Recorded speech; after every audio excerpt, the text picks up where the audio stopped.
what an amazing campus you have. The architecture is beautiful, and the best is, of course, it's actually a very nice culmination of the academics with the extracurricular activities, and that's what I could see today with the kind of enthusiasm the students have.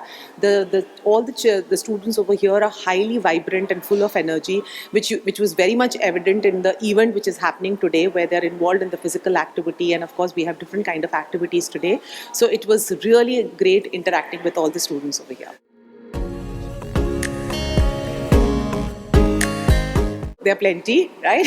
So, and I think just spreading the awareness of health to the youngsters goes a long way, because they are the future of the country. Biggest things which I feel, and certain corrections in their lifestyle which will really make a great impact.